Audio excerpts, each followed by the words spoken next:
वाराणसी में एक बार फिर गंगा का जलस्तर बढ़ने लगा है। गंगा प्रति घंटा 5 सेंटीमीटर की रफ्तार से बढ़ रही है। इससे एक बार फिर घाटों का आपसी संपर्क टूट गया है। सोमवार को गंगा का जलस्तर 65.20 मीटर रिकॉर्ड किया गया। बताया गया कि पर्वतीय इलाकों में बारिश की वजह से गंगा में पानी बढ़ रहा है। गंगा के जलस्तर में कल दोपहर बाद से ही वृद्धि दर्ज की गई थी। वहीं सोमवार को भी जलस्तर में बढ़ाव जारी रहा। वाराणसी में गंगा का चेतावनी बिंदु 70.262 मीटर व खतरा बिंदु 71.262 मीटर है। पिछले 12 घंटे में लगभग 73 सेंटीमीटर पानी बढ़ा है। अभी पखवाड़े भर पहले भी वाराणसी में गंगा ने खतरे के निशान को पार करते हुए कई इलाकों में हाहाकार मचाया था। जैसा कि 24 घंटा के अंदर में नियर अबाउट 7 से 8 फीट पानी बढ़ चुका है और ये तीसरा वेग है और अभी ये निरंतर बढ़ता चला ही जा रहा है। अब देखना है कि कहाँ तक ये जाता है और निश्चित रूप से बड़ा ये इस समय विकट स्थिति है, क्योंकि जो इस समय पितृपक्ष का समय चल रहा है। पितृपक्ष के निमित्त हजारों की संख्या में लोग श्रद्धालु आ रहे हैं पिंडदान करने के लिए। अब घाटों पे बड़ा जगह कम बचा हुआ है।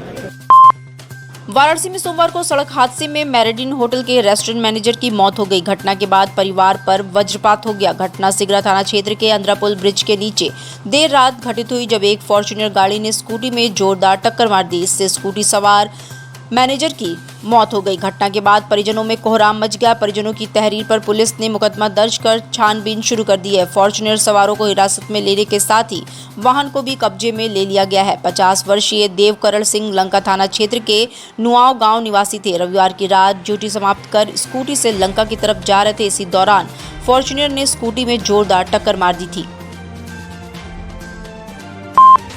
बनारस रेल इंजन कारखाना में स्वच्छता के प्रति जन जागरूकता के लिए अधिकारियों व कर्मचारियों ने सोमवार को प्रभात फेरी निकाली। हर साल की तरह इस साल भी संपूर्ण भारतीय रेल के साथ बनारस रेल इंजन कारखाना में रेल मंत्रालय भारत सरकार के निर्देशन पर 16 से 30 सितंबर तक स्वच्छता पखवाड़ा चलाया जा रहा है। इसी श्रृंखला में सुबह 7 बजे सेंट्रल मार्केट से प्रभात फेरी को बरेका के प्रमुख मुख्य यांत्रिक इंजीनियर अमिताभ ने हरी झंडी दिखाकर रवाना किया।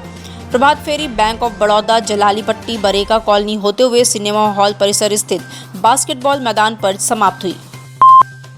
वाराणसी के चोलापुर थाना क्षेत्र के देईपुर प्राथमिक विद्यालय में एक हफ्ते में तीसरी बार चोर घुसे और अनाज समेत हजारों का सामान लेते गए। प्राथमिक विद्यालय में चोरी का सिलसिला पिछले सोमवार से शुरू हुआ है। पहली बार चोर कार्यालय के सामान आदि ले गए। दूसरे दिन इसकी सूचना पुलिस को दी गई। इस शिकायत के बाद शुक्रवार को चोर फिर विद्यालय में घुसे और हजारों का सामान लेते गए। इस बार प्रधानाध्यापक ने दूसरी बार चोरी होने की शिकायत समाधान दिवस पर की, लेकिन चोर फिर भी नहीं माने। अब रविवार की रात फिर विद्यालय में घुसे, कार्यालय का सामान टटोला और जो जरूरी लगा उसे समेट लिए। इसके बाद मिड डे मील के लिए रखा 1 कुंतल गेहूं और 1 कुंतल चावल उठा ले गए। अब तीसरी बार पुलिस से शिकायत की गई है। जातिगत जनगणना समेत 9 सूत्री मांगों को लेकर सोमवार को जन अधिकार पार्टी के जिलाध्यक्ष शैलेंद्र मौर्य के नेतृत्व में कार्यकर्ताओं ने शास्त्री घाट पर धरना प्रदर्शन किया।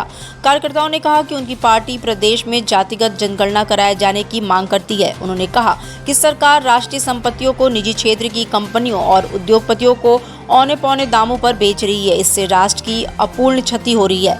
इसे तत्काल रोका जाए। पेट्रोल डीजल से सरकार टैक्स हटाए। इसके साथ ही उन्होंने कहा कि सामान्य वर्ग के छात्रों की तरह पिछड़े वर्ग के छात्र छात्राओं को भी छात्रवृत्ति दिया जाए। प्रदर्शन के बाद पदाधिकारियों ने 9 सूत्री मांगों से संबंधित ज्ञापन एसीएम प्रथम को सौंपा। जन अधिकार पार्टी मंडल मीडिया प्रभारी मंडल वाराणसी। कैसा धरना दे रहे हैं आज, क्या वजह है? हम धरना देने का जो हमारा प्रमुख वजह है कि हम सरकार से यह मांग करते हैं कि हमारी जाति जनगणना कराना है। देश में पेट्रोल डीजल मूल्य वृद्धि की जो केंद्र सरकार और प्रदेश सरकार द्वारा जो अधिरोपित टैक्स है उसे तत्काल वापस लिया जाए। किसानों के गन्ना मूल्य का तत्काल भुगतान किया जाए। सामान्य वर्ग की तरह पिछड़े वर्ग के छात्र छात्राओं की भी फीस मूल्य वृद्धि और छात्रवृत्ति उन्हें भी प्रदान की जाए।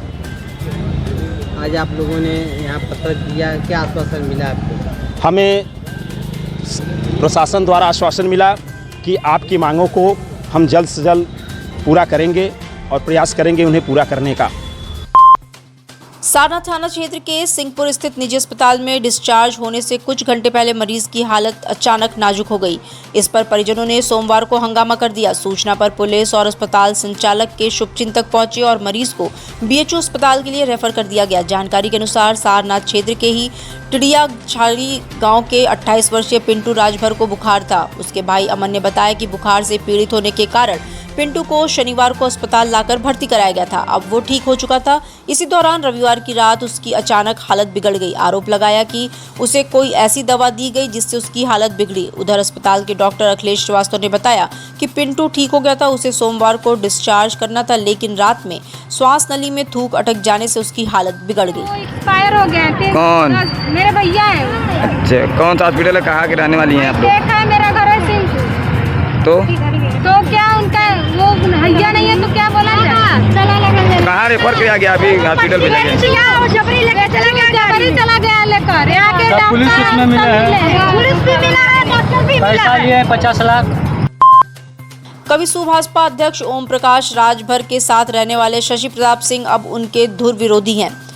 सोमवार को उन्होंने मीडिया से बातचीत में कहा कि ओपी राजभर ठग राजभर है, पूर्वांचल के सबसे बड़े ठग हैं। 27 सितंबर को वाराणसी में उनकी पार्टी का कार्यक्रम है और राष्ट्रीय समता पार्टी के कार्यकर्ता उन्हें किसी हाल में बनारस में घुसने नहीं देंगे। हर मोर्चे पर उनकी पार्टी के कार्यकर्ता काले झंडे लेकर मौजूद रहेंगे और बनारस के लोगों को ठगने वाले को प्रवेश नहीं करने दिया जाएगा। गौरतलब है कि ओम प्रकाश राजभर की सुभाजपा की ओर से बनारस में कार्यक्रम रखा गया है। इसमें ओपी राजभर समेत उनके दल के लोग शिरकत करेंगे।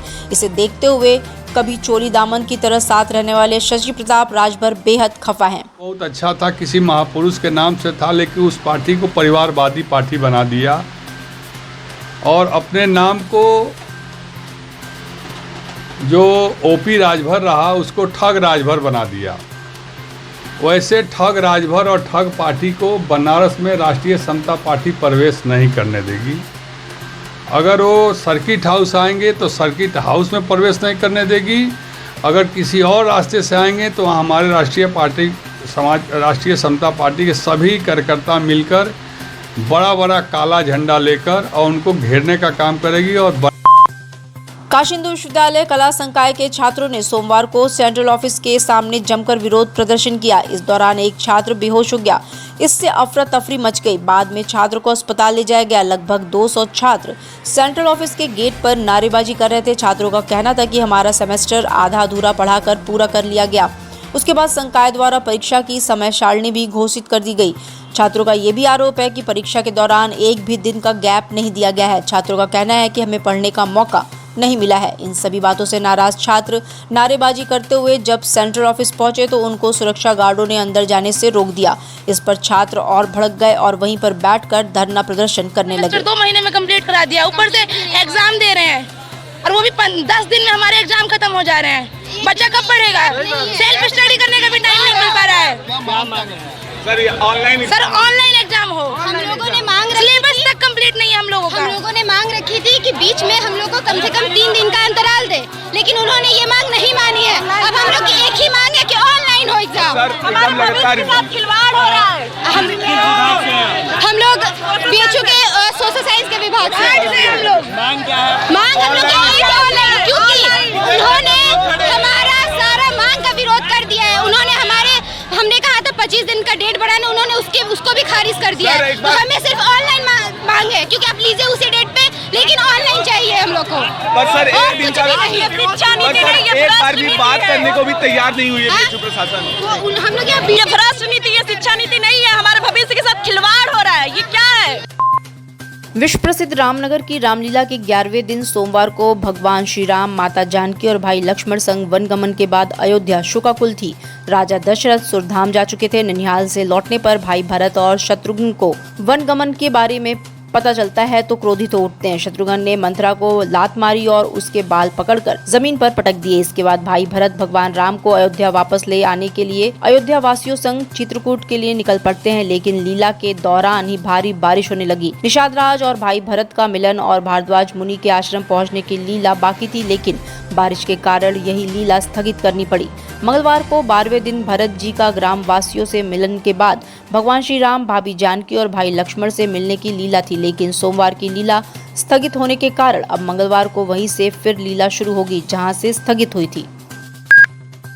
लगातार बच्चा चोरी की अफवाह से लोगों को सावधान रहने और अफवाह फैलाने वालों पर कड़ी कार्रवाई की चेतावनी के बावजूद लोग बिना सच्चाई जाने हमले कर रहे हैं। ऐसा ही एक मामला कैंट स्टेशन के पास विजयनगर मार्केट में सोमवार को देखने को मिला। एक महिला के बच्चे को रोता देख युवक उसे गोद में लेकर खिलाने लगा और उसके लिए दूध की तलाश में पहुंचा। हालांकि बच्चा उसका नहीं था, तो पूछने पर लोगों को बच्चा चोरी का संदेह हो गया।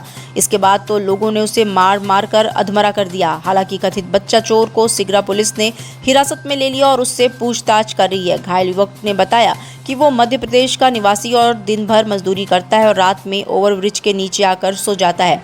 ये बच्चा टेबल पर बैठा था और रो रहा था। वो उसे गोद में लेकर खिलाने लगा। रफीक अहमद। रफीक जी कहाँ रहने वाले आप? हम भी मार्केट कैंट वाराणसी के रहने वाले हैं। क्या घटना हुआ था यहाँ पे? हम लोग बीच में यहाँ चाय पी रहे थे तो अफवाह उड़ी कि कोई बच्चा चोर है, बच्चा चोर है, बच्चा चोर है। तो मौके पे हम लोग पहुँचा गया। हमने देखा तो पुलिस को सूचित किया गया, पुलिस उसको ले गई। क्या उसे मारा भी गया? हाँ, थोड़ा सा पब्लिक ने मारा पीटा भी हल्का फुल्का। पता चला कहाँ रहने वाला है? हाँ, अभी कोई सूचना नहीं मिली हम लोगों को कहाँ का रहने वाला। पुलिस छानबीन कर रही है। डिजिटल इंडिया का digital new platform live VNS पिछले 7 वर्षों से बनारस की सेवा में। पाइए बनारस के कोने कोने की खबर निष्पक्षता के साथ। लाइव VNS से बनारस की ताज़ा तरीन खबरों के लिए प्ले स्टोर से डाउनलोड कीजिए लाइव VNS ऐप या फॉलो कीजिए लाइव VNS को सोशल मीडिया पर।